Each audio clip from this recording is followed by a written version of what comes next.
नमस्कार दोस्तों, स्वागत है आपका मुद्रा क्लासेस जालोर के ऑफिशियल यूट्यूब चैनल में। आज के इस वीडियो में हम भारत के प्रमुख राजवंश, जिसमें सबसे पहले हम प्राचीन भारत के राजवंश के बारे में पढ़ेंगे, उसके बाद में मध्य भारत के राजवंश और उसके बाद में आधुनिक भारत के राजवंश। उसके बारे में हम एक एक करके छोटे छोटे वीडियो बनाएंगे और इसको समझेंगे। तो यदि आप इसे पढ़ना चाहते हैं और अपने ज्ञान में अतिशयोक्ति वृद्धि करना चाहते हैं और इसी तरह के और भी नए नए टॉपिक मैं अपने यूट्यूब चैनल पर हमेशा लाता रहूँगा। यदि आपका सपोर्ट रहा तो और भी अच्छा करने का प्रयास करूँगा, इसीलिए आप थोड़ा सपोर्ट कीजिएगा।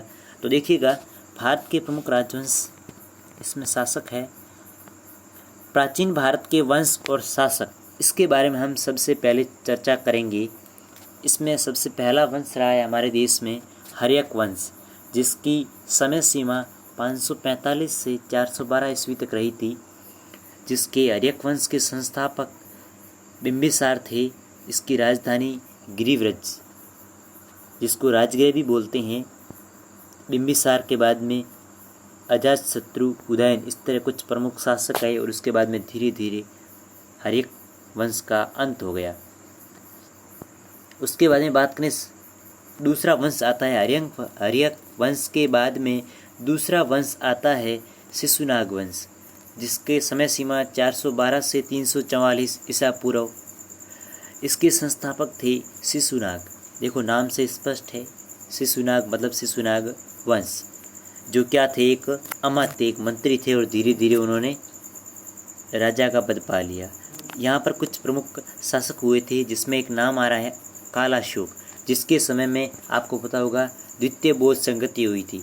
और ये हर्यक वंश के एक शासक थे अजातशत्रु, जिसके समय में प्रथम बौद्ध संगति हुई थी। प्रथम बौद्ध संगति 383 ईसा पूर्व में, दूसरी बौद्ध संगति 283 ईसा पूर्व में। तो प्रथम बौद्ध संगति अजातशत्रु के शासनकाल में और दूसरी कालाशोक के शासनकाल में। तीसरा वंश है नंद वंश, जिसको आप बारे में आपको पता ही होगा। नंद वंश 344 से 323 ईसा पूर्व तक रहता है। इसके संस्थापक महापद्मनंद थे और इसके अंतिम शासक बहुत ही इम्पोर्टेंट माने जाते हैं घनानंद, जिसकी जो सिकंदर था उसने इस समय भारत पर आक्रमण किया था और घनानंद की हत्या करके ही चंद्रगुप्त मौर्य ने मौर्य साम्राज्य की स्थापना की थी अपने गुरु कौटिल्य की सहायता से। उसके बाद में बात करें मौर्य वंश, तो मौर्य वंश का समय सीमा 322 से 185 ईसा पूर्व, 322 से 185 ईसा पूर्व तो इसकी समय सीमा रहती है। इसके संस्थापक चंद्रगुप्त मौर्य थे। चंद्रगुप्त मौर्य ने अपने गुरु चाणक्य, जिसको कौटिल्य, विष्णुगुप्त, बहुत सारे नाम हैं, उस नाम से जाना जाता है, उसने सहायता से घनानंद की जो पराजित है उसको पराजित किया और मौर्य साम्राज्य की नींव डाली। ध्यान रखिएगा। उसके बाद में है चंद्रगुप्त मौर्य। इसकी समय सीमा 322 से 298 ईसा पूर्व।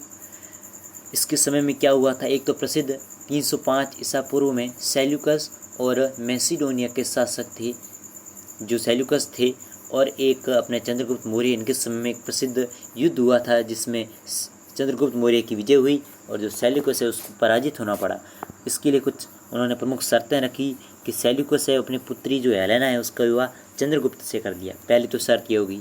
दूसरा है कि जो उसके अपने कुछ क्षेत्र थे, एरिया, अराकोशिया, जो कुछ क्षेत्र थे, उसको चंद्रगुप्त को दे दिया।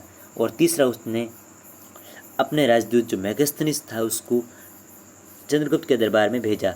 अच्छा, आपको पता होगा कि मैगस्थनीस ने इंडिका नामक पुस्तक लिखी थी। अच्छा, अब भाई संधि होती है, उसमें क्या होता है, दोनों एक दूसरे को कुछ ना कुछ देते हैं। तो चंद्रगुप्त को ये मिल गया, तो अब चंद्रगुप्त ने उपहार में उसको, जो सेल्यूकस था, उसको 500 हाथी उपहार में दिए थे, ये ध्यान रखना। उसके बाद में इसकी मृत्यु हो गई 298 ईसा पूर्व में। कहाँ हुई? श्रवण बेलगोला, मैसूर, कर्नाटक में कोई जगह है, वहाँ पर इनकी मृत्यु हो गई। और इन्होंने जो अपना खुद का देहांत इन्होंने खुद किया, क्योंकि जैन धर्म में एक प्रथा होती है, इन्होंने जैन धर्म पाल रखा था। जैन धर्म का ये पूर्ण रूप से पालन करते थे, जिसमें नियम होता है कि जब व्यक्ति पूर्ण रूप से बूढ़ा हो जाता है तब उनके घर वाले उसको पानी वगैरह देना बंद करते हैं तो थोड़ी दिन तो वो स्वेच्छा से करता है, लेकिन जब वो तड़पने लगता है फिर भी घर वाले उसका साथ नहीं देखते हैं और अंत में वो उसको अपना देह है वो त्यागना पड़ता है। ठीक है, तो उपवास द्वारा उनका प्राण त्याग हो गया। इसी तरह आज हमने देखा प्राचीन भारत के वंश के बारे में, हर्यक वंश, शिशुनाग वंश, नंद वंश और मौर्य वंश के एक शासक थे। पहले देखे हमने चंद्रगुप्त मौर्य। इससे आगे बिंदुसार, अशोक, इसके बारे में हम कल आगे चर्चा करेंगे और आगे वंशों के बारे में पढ़ेंगे। तो यदि आपको ये वीडियो पसंद आया हो तो इस वीडियो को एक बार लाइक कर लीजिए और चैनल पर यदि नए हो तो सब्सक्राइब कर लीजिए। इसी तरह की शिक्षा संबंधी वीडियो आपको इस चैनल पर मिलती रहेगी। धन्यवाद। जय हिंद, जय भारत।